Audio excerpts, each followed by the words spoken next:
આ ભાઈ એવું કહે છે કે એમના જે પાર્ટનર છે એને સાથે ગેમ રમીને બીજા છોકરા સાથે લગ્ન કરી લીધા.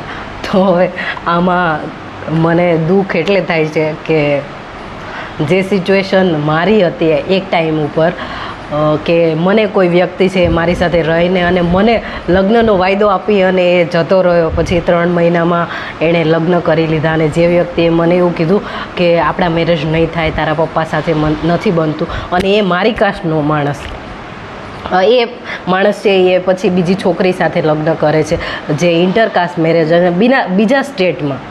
તો તમે જુઓ કે મને કેટલું દુઃખ થયું હશે. અને ત્યારે મને એવું થાય કે ભાઈ મારી દુનિયા છે એ આમ બરબાદ થઈ ગઈ અને હવે મારી પાસે જીવવા માટે કાંઈ નથી. પણ તમને હું કહી દઉં કે જ્યારે લોકો છે એ આપણી સાથે આવું કરે તો એ નિશાની એ વાતની છે કે જ્યારે આપણે સારા હોય અને સામેવાળા જે વ્યક્તિ છે એ આપણા માટે ના હોય તો કુદરત છે, પછી એને તમે ભગવાન એ માની શકો, કુદરત છે અને યુનિવર્સ છે એ આપણને એ વ્યક્તિથી અલગ કરી દે. અને લકીલી કે હું બચી ગઈ એ વ્યક્તિથી.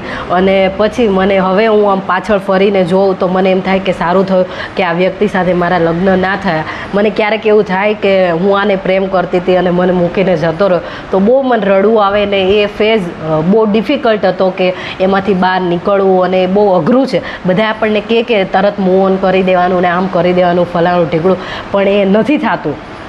જેના ઉપર વીતે એને બધી ખબર હોય છે. અને આ લોકો જે બીજા લોકોને ખાલી પ્રેમ જાળમાં ફસાવી અને વાયદા આપીને જતા રહે ને એ ઉપર મને બહુ ગુસ્સો આવે. કેમ કે અત્યારે બધાય ફાસ્ટ ફોરવર્ડ છે તો તમે એવું કહી શકો સામેવાળા વ્યક્તિને કે ભાઈ મને ખાલી એક વસ્તુમાં ઇન્ટરેસ્ટ છે કે મારે સેક્સ કરીને નીકળી જવું છે, બીજા મારા તારી સાથે કંઈ સંબંધ રાખવા નથી.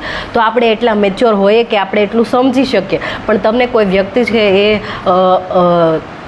વાયદો આપે અને તમને છે એ તમારી લાગણી છે એમાં અને પ્રેમ છે એનો વાયદો આપી અને પછી તમને દગો કરે તો દુનિયાની આ વર્સ્ટ અને ખરાબ ફિલિંગ છે જેમાંથી હું ગુજરી છું, પસાર થઈ છું. અને પછી મને એમ થાય કે સારું થયું કૃષ્ણા, બરાબર છે. કેમ કે આપણે જ્યારે કોઈ વ્યક્તિ છે એ આપણી સાથે ખરાબ કરે એ આપણે ના જોઈ શકતા હોય, આપણા ફ્રેન્ડ્સ, મા બાપ એ જોઈ શકતા હોય, પણ તોય આપણે આંધળાની જેમ પ્રેમ આંધળો છે એ ત્યારે મને રિયલાઇઝ થયું કે ઓકે, જ્યારે આપણને બધા કહેતા હોય કે આવું નથી કરવાનું તોય આપણે કરીએ અને તોય આપણે સમજતા ના હોય, પછી એ કુદરત, ભગવાન એ આપણને રિયલાઇઝ કરે અને આપણું દિલ તોડીને એ સમજાવે કે એ વ્યક્તિ તારો છે ને અને તારા માટે છે ને, કે જે પીઠ પાછળ તારી વાતો કરે છે અને એને તું પસંદ નથી તો એની જિંદગીમાં જઈને શું કરીશ.